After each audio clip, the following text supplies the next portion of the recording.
그런데 여기서 중요한 포인트가 있습니다. 제가 계속 밀고 있는 주장인데요. 조국에 대한 검찰 수사는 문재인 대통령과 윤석열 총장의 짜고 치는 고스톱이다. 이렇게 제가 계속 밀고 있죠. 그리고 청문회 전에 했던 압수수색도 고도의 정치 술수다. 이렇게 계속 말씀을 드리고 있는데요. 오늘 기자회견을 보고 그 짜고 치는 고스톱에 대한 심정이 더욱 확고해졌습니다. 제가 처음에 압수수색을 보면서 왜 뜬금없이 압수수색을 했을까? 그것도 청문회를 앞두고 예민한 시기에 압수수색을 했을까? 이 부분에 대해서 제가 계속 들여다보고 있는데요. 오늘 문득 드는 생각이 검찰의 압수수색은 결국 조국 특검을 막기 위한 꼼수가 아닌가라는 생각이 들었습니다. 이 부분에 대해서 제가 자세하게 말씀을 드리겠습니다. 제가 전 영상에서 말씀드렸지만 특검을 하게 되면 김경수도 구속시키지 않았습니까? 마찬가지로 조국 비리에 대해서 특검을 하게 되면 정말 조국에 대해서 모든 비리가 다 틀리게 됩니다. 조국 비리가 다 드러나게 되면 조국은 감옥에 가게 될 것이고 특검 결과에 따라서는 좌파가 무너질 수도 있는 그런 상황이 발생할 수도 있습니다. 그리고 가만 보면 조국 비리가 조국뿐만 아니라 주위의 거물급까지 연결되어 있을 수도 있다. 그렇게 보여지고 있습니다. 그래서 조국 수사를 하다 보면 주위에 관련된 사람들 비리까지 다 나올 수가 있고 그렇게 된다면 조국에 대한 특검이 좌파가 몰락하는 시발점이 될 수 있다. 저는 그렇게 생각합니다. 그래서 좌파 쪽에서 조국이 낙마하더라도 조국에 대한 특검만은 안 된다라는 생각에 조국에 대한 특검을 막기 위해서 윤석열이 수사를 개시했다. 저는 이렇게 보고 있고 그렇다면 왜 청문회를 앞두고 민감한 시기에 압수수색 쇼를 했느냐.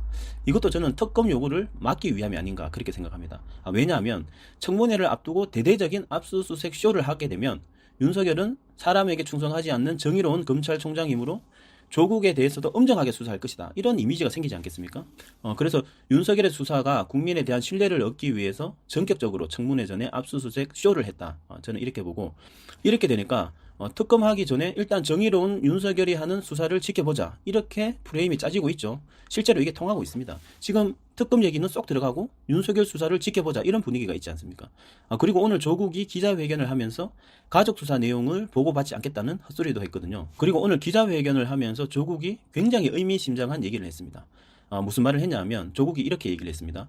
제가 특검 발동을 제가 하면 엄청난 오해가 생길 수 있을 것 같다. 그건 안 하는 게 맞다고 생각한다. 이렇게 얘기를 했고요. 그리고 특검 발동을 국회에서 할 수 있지만 법무부 장관도 할 수 있다면서 특검을 발동하면 현재 윤석열 검찰총장이 지휘하고 있는 수사를 중단시키게 되는 결과를 낳게 된다라고 말을 했습니다. 그러면서 특검 발동은 안 된다라는 식으로 얘기를 했는데요. 이 말에서 바로 증명이 되지 않습니까? 조국은 대놓고 이렇게 얘기를 하고 있습니다. 특검은 안 된다. 특검을 하면 윤석열 수사가 중단된다. 그래서 특검은 안 된다. 이렇게 얘기를 하고 있습니다. 이제 앞으로 윤석열 수사가 중단될 수 있기 때문에 특검은 안 된다라는 소리를 민주당은 앞으로 계속 할 것이고 야당에서 특검을 요구해도 민주당은 이렇게 얘기를 할 것입니다. 그러면 조국이나 민주당이 왜 이렇게 얘기를 할 수 있느냐? 윤석열이 수사를 개시했기 때문이죠. 그렇다면 왜 청문회 전에 전격적으로 압수수색을 했느냐? 국민들에게 윤석열은 정의로운 검사이고 일단 윤석열이 하는 수사를 지켜보자. 이렇게 프레임을 짜기 위해서 청문회 전에 전격적으로 압수수색 쇼를 했다. 저는 그렇게 생각을 하고 있습니다. 그리고 여기서 중요한 포인트가 뭐냐 하면요. 지금 검찰의 핵심 요직을 조국 라인으로 다 포진되어 있다는 겁니다.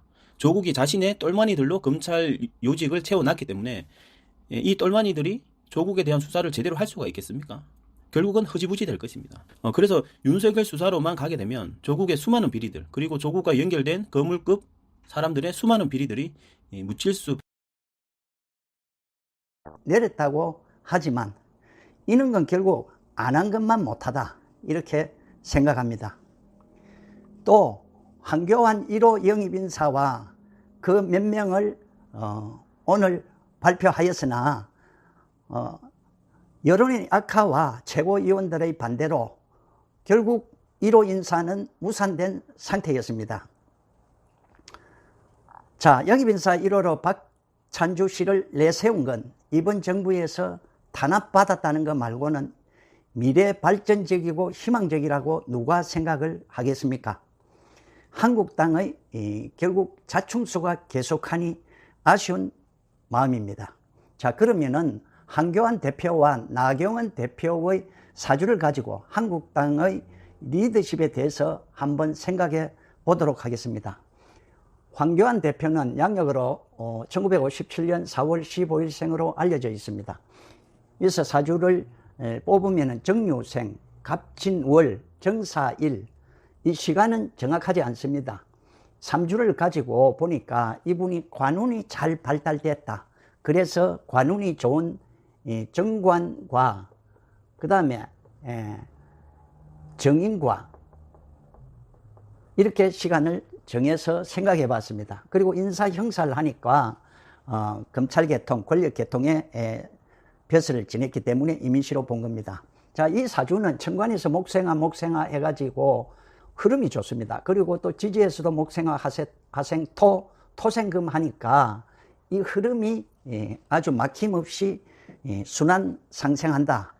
이런 사주를 대체로 좋은 사주로 봅니다.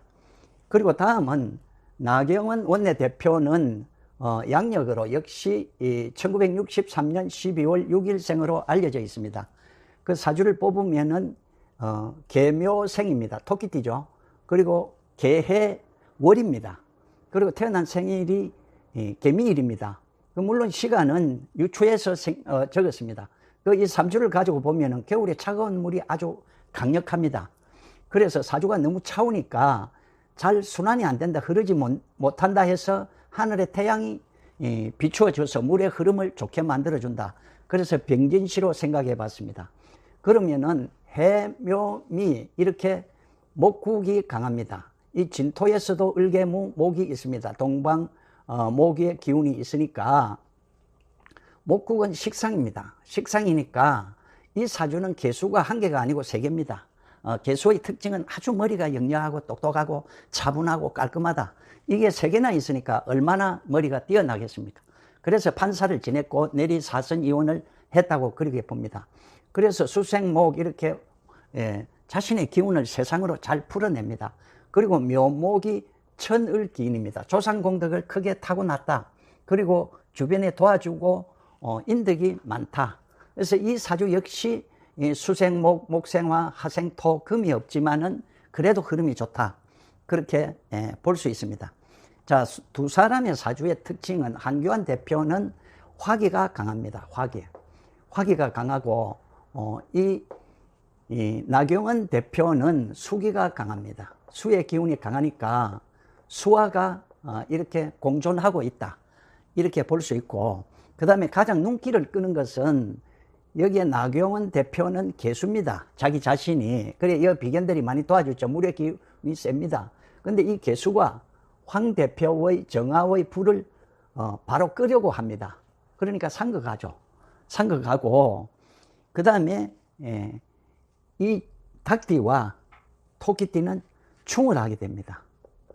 그러니까 두 사람은 일간이 상극하고, 지지는 이렇게 일지는 서로 기운이 좋지만은 일간이 상극하고 띠가 이렇게 충을 하니까 이 두 사람 간에는 간혹 가다가 이견 충돌이 있다. 이번에 들리는 바에 의하면은 가산점 문제, 이런 게 충돌이 있었다고 합니다. 또, 그리고 이 강력한 화기를 나경원 대표가 수의 기운으로 좀 다스려주고, 그리고 이 추운 사주에 황 대표의 화기가 또 따뜻하게 도와주니까 상호 보완성, 상부상조하는 그런 기운도 갖고 있다고 봅니다. 자, 한국당에서는 얼마 전에 민부론을 들고 나왔으나 제가 알기로는 그 후속 히트작은 별로 없었다고 봅니다.